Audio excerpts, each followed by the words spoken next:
Happy Friday, everybody. Welcome to the live stream. Let me know if you can hear me and see me okay. I think everything's running all right. It's going to be an exciting live stream because I'm going to talk about some lessons that I've learned in the last 6 to 8 months. I've been designing websites for a pretty stinking long time, and I feel like I've always known this, but I feel like the rubber is really meeting the road. There's some things that I'm going to say in this live stream that might piss you off if you're a designer, specifically a web designer. There are some things that I might say in this live stream you're not going to like, but these are lessons that I've learned that are working for me and my clients right now in real time. So this isn't theoretical. This isn't, I hope the best for this. These aren't just like ideas that I had. These are things that I'm getting good feedback on, negative feedback on, putting it into play, helping my clients make more money. And I want to share those with you right now. So what we're really going to talk about is, let's just start with an example of exactly what I'm talking about. And I want you to guess what the problem is. I want you to guess what the goods and the bads are. What's the topic behind this title of Web Designers Stop Doing This? Let's take a look at a site that I found recently that I think is really, really interesting. This is ami.so. It's like to-dos, email calendar, AI note-taking kind of deal. Let's just scroll through this awesome website and travel through this journey and see what's happening here. As I scroll down the page, really cool 3D objects, fun typography, interesting placement of elements, little bounce and wiggle and interactions. Look at these motions, this parallax motion in the background.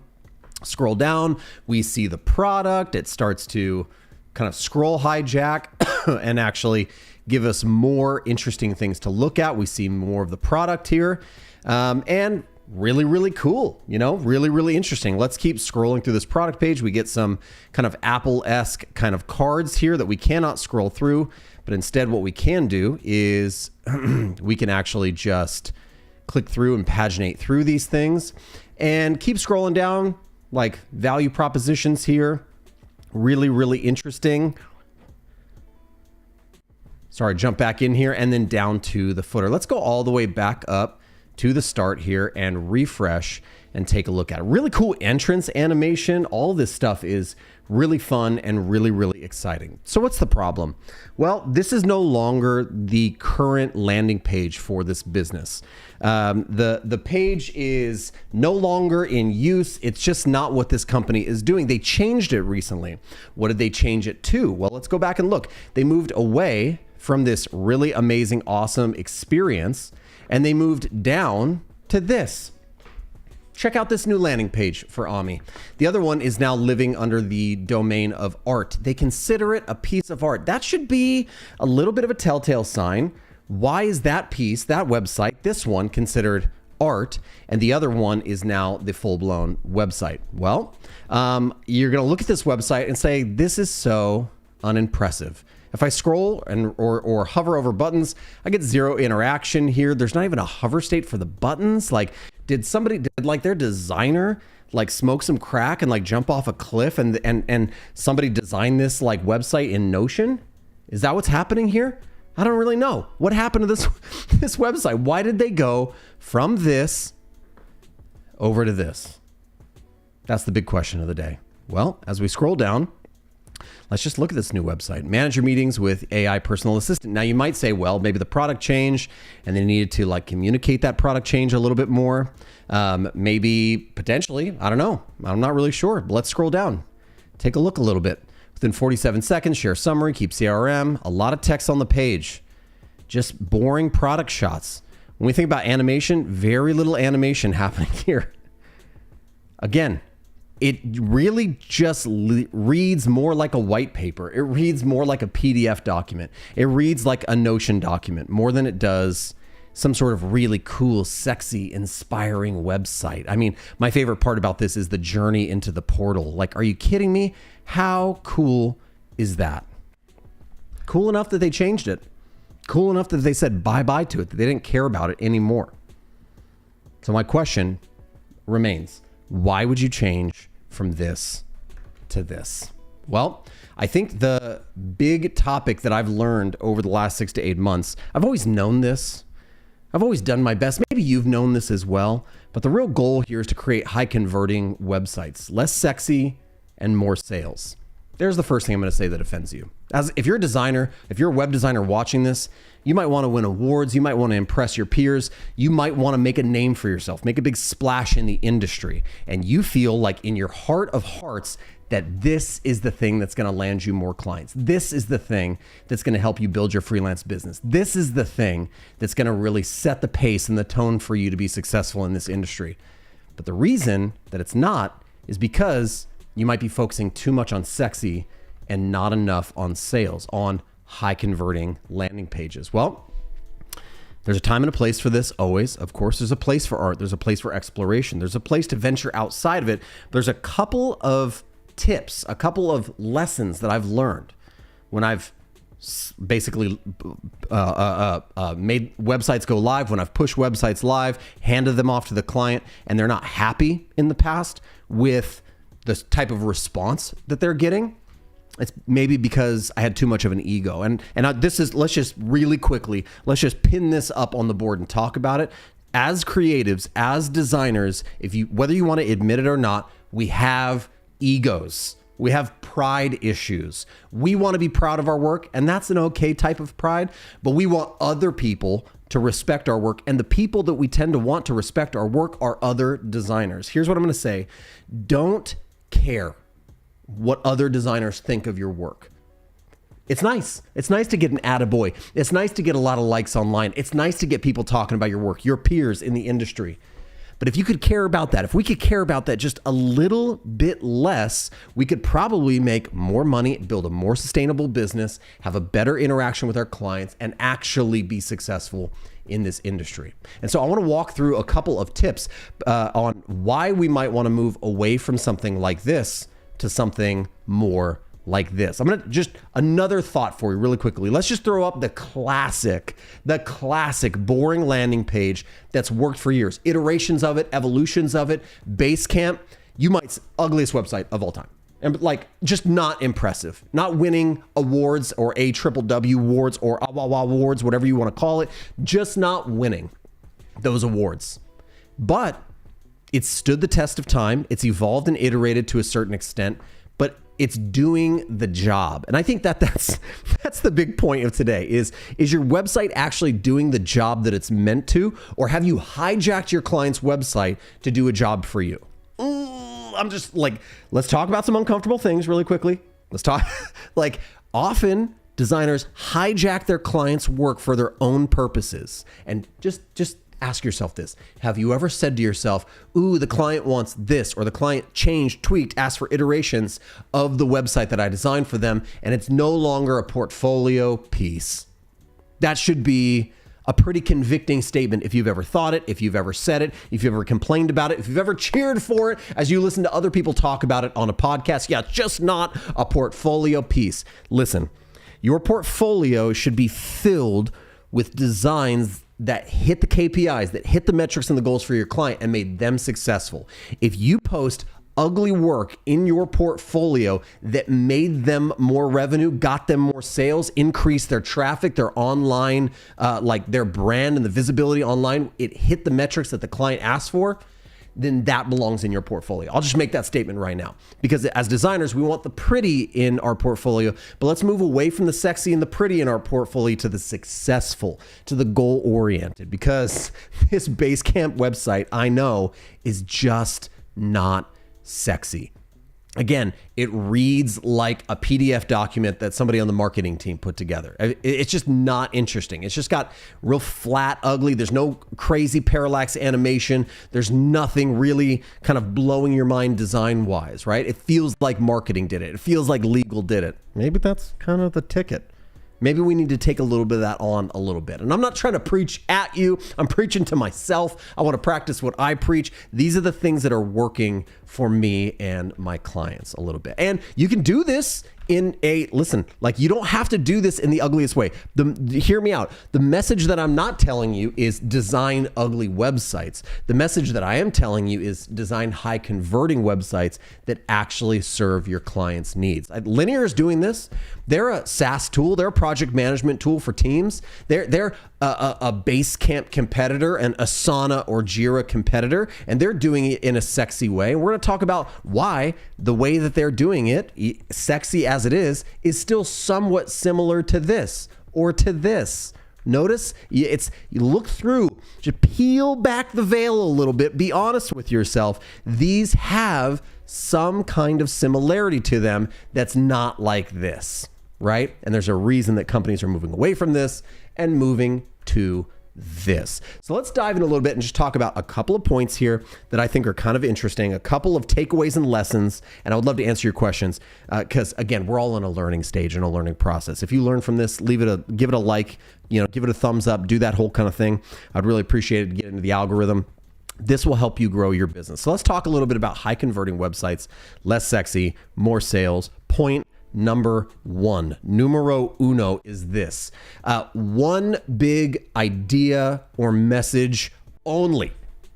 Not two, not three. Maybe they don't need to care about your blog or your about page or your different tiers of this or that, or having multiple kind of like calls to action. Singular. Don't multitask, single task with one big idea or message. This is what is going to make sites convert more. On average, just so you know, and I'm going to spout off some numbers here. Feel free to tell me that I'm full of it. You don't agree with the numbers, but as I did a little bit of research for this live session today, I found a couple of numbers to hinge to, right? The average conversion rate for a landing page or website is 6% or less. That means for every 100 people that come to your landing page, 6 or less people are actually converting into a paid customer. If you can increase that percentage from 6 to 8 or 10 or 12 or 15, and you can start to 1.5 times, 2 times, or 3 times your user or your client's revenue, that's when websites cease to be worth $1,000 and start to become worth $20,000, $30,000, $40,000. If you're asking yourself, how do I make websites and get out of this $2,000 range, this $3,000 range? As designers, our immediate answer is, I need to learn how to do this, but you would be wrong. You would be incredibly wrong. If you want to move away from that $1,000, $2,000, $3,000 range, you need to start learning how to design websites like this, with simplicity and with one big idea or message. Okay, so how you communicate your product or your client's product is incredibly crucial. And you need to have just one big idea. Let's take an example. This is Podnotes, a current website. You can go find this online right now. Not a sponsored video, just a hyper simple message. Let's just look at this landing page really quickly, shall we? I open up podnotes.com, transcribe, summarize, and create your social media content from your podcasts and YouTube videos. Try now for free. Let's just hit the question. Do you understand it in seconds? That's the question. Seconds are precious. Do you understand it in seconds? Let's go to the actual live website here. Yes, they got a couple of visual elements. Yes, they have a little bit of social proof. I'm not trying to dictate to you the perfect landing page structure and you got to put social proof here. You got to put your headline center line. Don't look at layout. Don't look at layout. Look at message right now. Can you understand the message in 1 second? Got it. Transcribe, summarize, create social media content from your podcast and YouTube videos with a big singular call to action. That's it. That's all it is. Yes, as you scroll down the site, there's going to be value and benefit and a social proof wall and other assets. But when I load your website for the first time, do I understand it in seconds? Yes, that's big idea. Conversion rule number 1 is people need to understand it immediately. There can be no question. If the user has to stop and say, what is this? I'm not really sure. And you know where they might not be sure? Because you couldn't get over your pride and you got this going. You're like, whoa. Oh, and trust me, listen, I've made these websites. I'm guilty of this. I'm guilty of having fun. I'm guilty of flexing my skills. I'm guilty of taking advantage of how easy it is to create websites in Framer, animate things and make things fly. I want to jump into Spline, create 3D assets, Unicorn Studios, make it shine and glitter and glimmer. And I'm doing myself and my clients a disservice because at the end of the day, clients will come back to me and refer me to other clients No, not if I make them something sexy, if I make them something that converts. So the big first topic here is make things that convert. So I've got a couple of questions over here in the chat. Costa says, I think the first version is good to get investors and the second one is good to get users. That's an interesting take. Maybe investors are drawn to the flash and the pizzazz and the sexy. Maybe that's true. But I tend to work with clients that need to get not investors, hear me out when I say this, not investors or users, but at the end of the day, they need money. They want to build their business. And that does usually come down to users, monthly active users, like growing their user base. So maybe that's just me. Maybe you're right. I don't know. You could be absolutely right, Costa. Somebody else says, how do you start an agency? Is this business model saturated? I'll give you a really quick answer. No, start an agency, start a freelance business. Everybody should be starting a freelance business. I think in, the next 5 years, there's going to be even more like freelance businesses. And even then it's not going to be too flooded or saturated. So start yours now. The best time to plant a tree was yesterday. The next best time is today. So start planting that tree and building your business.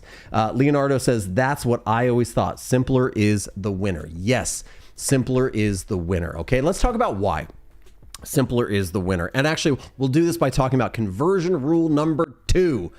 You need to offer no options or distractions. This is kind of an extension from rule number 1, but no options or distractions. That means as soon as somebody loads the website, don't hit them with an abundance of information. Don't hit them with your pricing plan, an excessively large menu bar.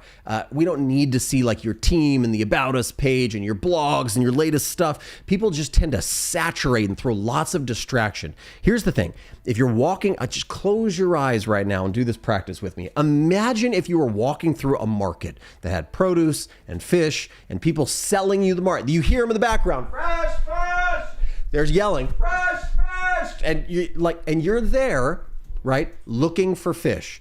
You're listening for the call for some fresh fish. You see the fish dealer at the market. You walk to him. Imagine when you get up there, he says, hey, welcome to the stand. I have fish, I have tomatoes, I have lettuce, I have pasta, I have seasonings, you're going, whoa, whoa, whoa, whoa, what happened to the fresh fish call? It's confusing. One thing, no distractions, no options. Better yet would be if I'm looking for fish, I go to the freaking fish market, not to the farmer's market where there might be fish. I want to go to the place where there is no distraction. Now I can find exactly what I'm looking for. That's a good feeling and experience as a user. Let's talk about, and you're going to argue with me when I show you this example, but let's talk about one of the most successful companies in the world and their landing page.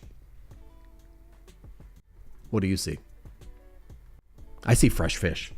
I see fresh stinking fish right now. That's what I see. I'm looking for videos. I'm looking for streaming content. And I open up Netflix's page and I see unlimited movies, TV shows, and more. Starts at $7.99. And the call to action is even incredibly focused. No distraction. Put in your email and just stinking get started. Here's what I want you to do. Count the amount of options on this page. I'll wait.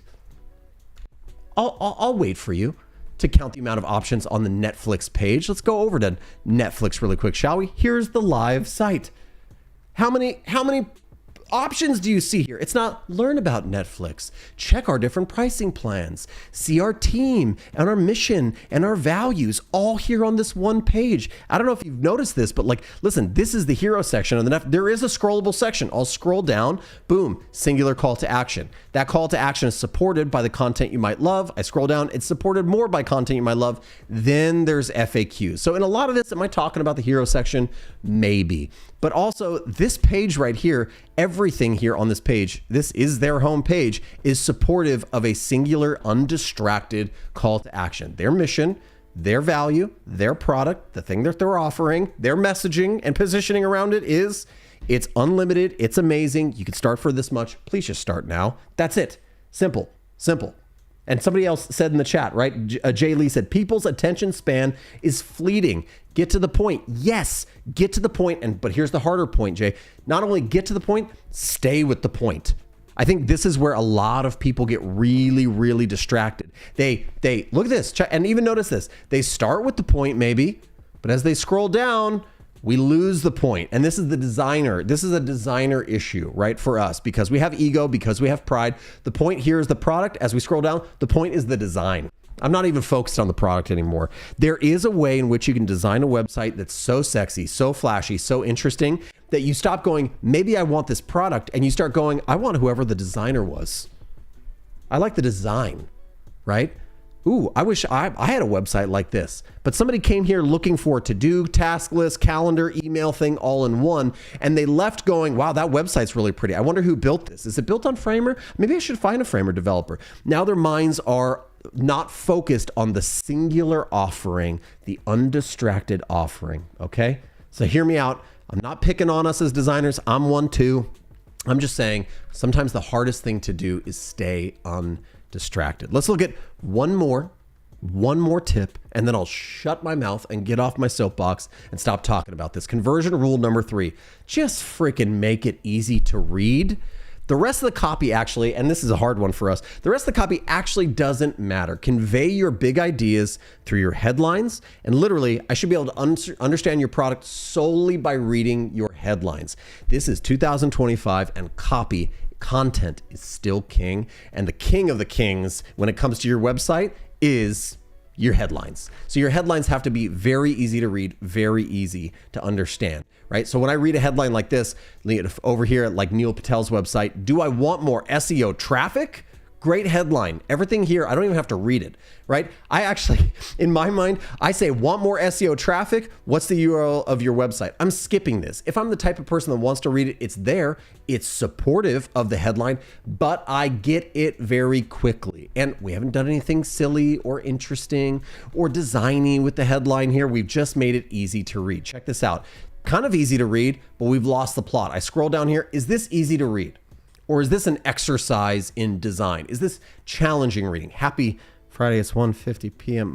Mostly clear in the town. Okay, 2 emails. I'm not sure, right? It's hard to read. I have things that are distracting me, that are in my way. Content here is not king. What's king here? Design is king here. Hard. Very, very hard to just accept the fact that this is better than this. This is making more money than this. This required a lot of self-control. And in the words of Jeff Goldblum, right? In Jurassic Park, the only Jurassic Park that matters, just because you can doesn't mean you should. That's a summarized version of Dr. Ian Malcolm in Jurassic Park. But that's just because you can do this doesn't mean you have to do this or you should do this. Most likely, you should probably do this. Okay, so let's get back to it, right? Like, am I confused by this offering at all? Let's go look at, and that what we're looking at on Neil Patel's site is actually the overlay, like an immersive modal that pops up here. Let's just leave that and let's look at the standard like website here. Let's grow your revenue through digital marketing. What does Neil Patel do? He grows my revenue through digital marketing. There's not even a tagline or a secondary piece of body copy here. It tells me exactly what it is, and then it asks me to just get started. It tells me I can get answers in minutes. Everything is supporting this. So notice how it's easy to read. The headline does the heavy lifting. And this is really like a skill that all of us as designers should learn. It's self-control over the design, but better implementation or execution of copywriting. A lot of designers are bad copywriters. A lot of designers don't know how to write marketing copy or know the difference between marketing copy and UX copy or just care about copy. We think, the copy's not working. I think if I just made it a little bit more sexy and a little bit more flashy, that would do the job. Look how cool these card styles are. Look, I love that when I click on this, my little pagination dots open up. Who cares? I just want to like bang my head against the wall. Now, here's what I'm not saying. I'm not saying this is ugly. This is beautiful work. Whoever designed this, good on you. Amazing job. But it's doing the job of puffing up the egos and of the designer or the design team or whoever created this idea, right? It's really patting yourself on the back for your capabilities to design, not to design and solve the problem for the goals that are sitting on the table right now, which is to convert users, to get more users, to make more money, to build the business. That's all design is helping companies build their businesses. If you can help companies build their businesses, they will help you build your business. And so if you're stuck, if you're going like, I don't know why I can't build my freelance business, it's because you're not helping enough other companies build their business. Okay. Jay Lee says, please define copy. Copy is content. Content is king. Copy and content are the written words on the page, right? Manage your meetings with your AI personal assistant. I get a little bit of a product shot. I scroll down within 47 seconds, share summary, keep CRM. This headline does the heavy lifting. So learn the art and the craft and the skill of hearing what your clients say, assessing what their product or their company or business does, or what their brand stands for, and then processing it all and then combining it into some amazing copy that seals the deal, that it's singular focus, that communicates and it's easy to read in seconds. Learn how to do that. Take the jumble, take the product, put it together, wants and needs. Here's a great way to message that. That's part of the strategy. If you hear people talk about this, like when you're designing websites, you should be selling strategy, not pixels. This is what they actually mean. Your clients will find more value in you by saying, hey, your copy is confusing. Let's rewrite your copy. And you don't have to, if you're like, how do I do this? How do I write such copy? The AI tools abound, my friend. Open up ChatGPT or Claude or Perplexity. Ask them to rewrite this copy that your client has given you in the style of Donald Miller story brand. Start there, riff off of it, pull it out, make it your own, customize it. There's a lot of things you can do. That process right there, if you're not an excellent writer, will help you to become a better writer, okay? So yes, people's attention spans are fleeting, and we need to focus way more on conversions and less on the sexy. That's it. That's it, my friends. That's all I'm here to talk about today. These are the lessons that I'm learning. And yes, you can still absolutely build beautiful websites. You can make them sexy. Like I showed you, Linear is a great example of that. It's a sexy website, right? When I look at it, great product shots, branded, this cool dark theme, look and feel. But look, purpose-built tool for planning and building products, great. If you remove this image, it's still a good headline. It's still good copy. It's still singular. Now, yes, you might say, oh, they have a little bit more of a navigation here. That's fine. They have more they need to explore, but it's not in your face. It's not the biggest thing, all the different options. Everything you'll see on the page supports the process or supports the singular mission of selling Linear or getting people to sign up for Linear as a solution for their problems, okay? Quali says, most designers focus on making things look good. Great designers focus on making things work good. I would even take it a step further and say amazing designers, successful designers, don't just focus on making things look good or work good, but they also mainly focus on selling. They focus on the client's needs, and usually that is selling, increasing, you might say, increasing leads, increasing traffic, increasing conversion, increasing revenue. You help people to increase, right? And that's what you do. You can do that. You are not just good, not just great. You are successful at what you do. That's a tough one to do though. So with that being said, that's it. If you have questions, feel free to let me know. I'm really, really excited. We do have, a quick announcement that over on Design Champs, we have a new course that's just been launched about Figma Dev Mode. If you want to learn how to pass things off to developers, engineering teams, one of our new Design Champ educators, Taylor Silva, has just released her new course on Dev Mode. It's an excellent course that'll help you to document, prepare your files, and actually get good at that handoff process. So if you want to do digital product design, you want to do UI and UX design, inevitably you're going to have to work with developer teams. You could also maybe go back and check out one of my new courses, which is Communication for Creatives. Communication is probably one of the most important things you could learn. So we got some new things for you to check out. Go over to designchamps.io. The link is down in the description if you're watching on YouTube, or just head over to the website and check it out. Hey, that's it for me, folks. Have a fantastic Friday. Learn how to build websites that convert. Learn how to build websites that help your clients grow, build their businesses. It will build your business. Have a fantastic Friday and weekend, and see you on Monday, bright and early, so we can grind together.